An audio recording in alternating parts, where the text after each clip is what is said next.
Para esa época, Melquíades había envejecido con una rapidez asombrosa. En sus primeros viajes parecía tener la misma edad de José Arcadio Buendía, pero mientras éste conservaba su fuerza descomunal que le permitía derribar un caballo agarrándolo por las orejas, el gitano parecía estragado por una dolencia tenaz. Era, en realidad, el resultado de múltiples y raras enfermedades contraídas en sus incontables viajes alrededor del mundo.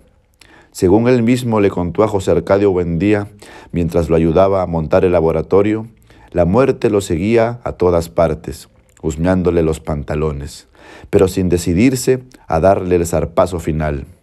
Era un fugitivo de cuantas plagas y catástrofes habían flagelado el género humano. Sobrevivió a la pelagra de Persia, al escorbuto en el archipiélago de Malasia, a la lepra en Alejandría, al beriberi en el Japón, a la peste bubónica en Madagascar, al terremoto de Sicilia y a un naufragio multitudinario en el estrecho de Magallanes. Aquel ser prodigioso que decía poseer las claves de Nostradamus era un hombre lúgubre, envuelto en un aura triste, con una mirada asiática que parecía conocer el otro lado de las cosas. Usaba un sombrero grande y negro, como las alas extendidas de un cuervo, y un chaleco de terciopelo patinado por el verdín de los siglos. Pero a pesar de su inmensa sabiduría y de su ámbito misterioso, tenía un peso humano, una condición terrestre que lo mantenía enredado en los minúsculos problemas de la vida cotidiana. Se quejaba de dolencias de viejo, sufría por los más insignificantes percances económicos y había dejado de reír desde hacía mucho tiempo, porque el escorbuto le había arrancado los dientes. El sofocante mediodía en que reveló sus secretos, José Arcadio Buendía tuvo la certidumbre de que aquel era el comienzo de una grande amistad. Los niños se asombraron con sus relatos fantásticos. Aureliano, que no tenía entonces más de 5 años, había de recordarlo por el resto de su vida como lo vio aquella tarde, sentado contra la claridad metálica y reverberante de la ventana, alumbrado con su profunda voz de órgano y los territorios más oscuros de la imaginación, mientras chorreaba por sus sienes la grasa derretida por el calor. José Arcadio, su hermano mayor, había de transmitir aquella imagen maravillosa como un recuerdo hereditario a toda su descendencia. Úrsula, en cambio, conservó un mal recuerdo de aquella visita porque entró al cuarto en el momento en que Melquíades rompió por distracción un frasco de bicloruro de mercurio. «Es el olor del demonio», dijo ella. «En absoluto», corrigió Melquíades. «Está comprobado que el demonio tiene propiedades sulfúricas, y esto no es más que un poco de Solimán». Siempre didáctico, hizo una sabia exposición sobre las virtudes diabólicas del cinabrio, pero Úrsula no le hizo caso, sino que se llevó a los niños a rezar. Aquel olor mordiente quedaría para siempre en su memoria, vinculado al recuerdo de Melquíades.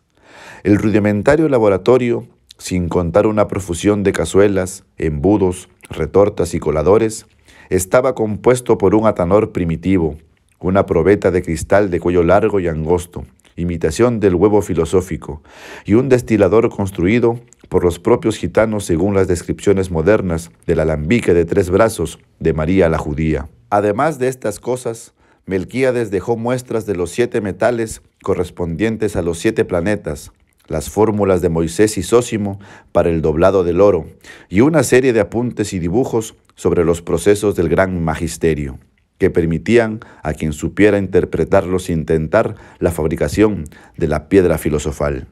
Seducido por la simplicidad de las fórmulas para doblar el oro, José Arcadio Buendía cortejó a Úrsula durante varias semanas para que le permitiera desenterrar sus monedas coloniales y aumentarlas tantas veces como era posible subdividir el azogue.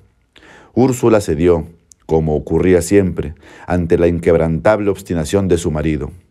Entonces José Arcadio Buendía echó 30 doblones en una cazuela y los fundió con raspadura de cobre, oropimente, azufre y plomo. Puso a hervir todo a fuego vivo en un caldero de aceite de ricino hasta obtener un jarabe espeso y pestilente, más parecido al caramelo vulgar que al oro magnífico. en azarosos y desesperados procesos de destilación, fundida con los 7 metales planetarios, trabajada con el mercurio hermético y el vitriolo de Chipre, y vuelta a cocer en manteca de cerdo a falta de aceite de rábano, la preciosa herencia de Úrsula quedó reducida a un chicharrón carbonizado que no pudo ser desprendido del fondo del caldero. Cuando volvieron los gitanos, Úrsula había predispuesto contra ellos a toda la población. Pero la curiosidad pudo más que el temor, porque aquella vez los gitanos recorrieron la aldea haciendo un ruido ensordecedor con toda clase de instrumentos músicos, mientras el pregonero anunciaba la exhibición del más fabuloso hallazgo de los naciancenos. De modo que todo el mundo se fue a la carpa, y mediante el pago de 1 centavo vieron un Melquíades juvenil, repuesto, desarrugado, con una dentadura nueva y radiante. Quienes recordaban sus encías destruidas por el escorbuto, sus mejillas flácidas y sus labios marchitos, se estremecieron de pavor ante aquella prueba terminante de los poderes sobrenaturales del gitano.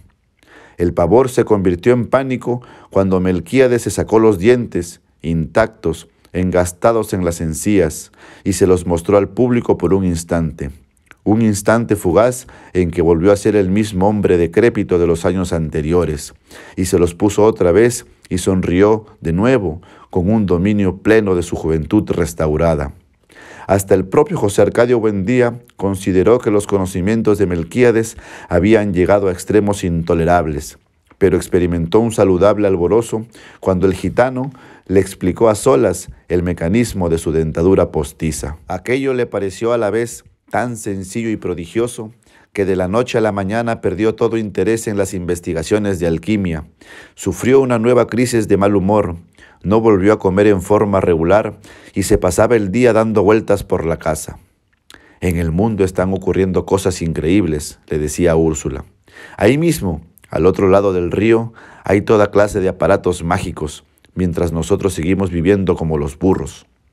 Quienes lo conocían desde los tiempos de la fundación de Macondo se asombraban de cuánto había cambiado bajo la influencia de Melquíades.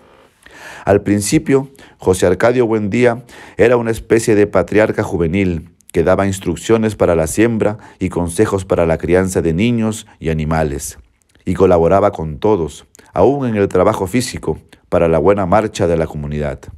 Puesto que su casa fue desde el primer momento la mejor de la aldea, las otras fueron arregladas a su imagen y semejanza. Tenía una salita amplia y bien iluminada, un comedor de forma de terraza con flores de colores alegres, 2 dormitorios, un patio con un castaño gigantesco, un huerto bien plantado y un corral donde vivían en comunidad pacífica los chivos, los cerdos y las gallinas. Los únicos animales prohibidos, no solo en la casa, sino en todo el poblado, eran los gallos de pelea. La laboriosidad de Úrsula andaba a la par con la de su marido. Activa, menuda, severa, aquella mujer de nervios inquebrantables, a quien en ningún momento de su vida se le oyó cantar, parecía estar en todas partes desde el amanecer hasta muy entrada la noche, siempre perseguida por el suave susurro de sus pollerines de holán. Gracias a ella, los pisos de tierra golpeada, los muros de barro sin escalar, los rústicos muebles de madera construidos por ellos mismos estaban siempre limpios, y los viejos arcones donde se guardaba la ropa exhalaban un tibio olor de albahaca.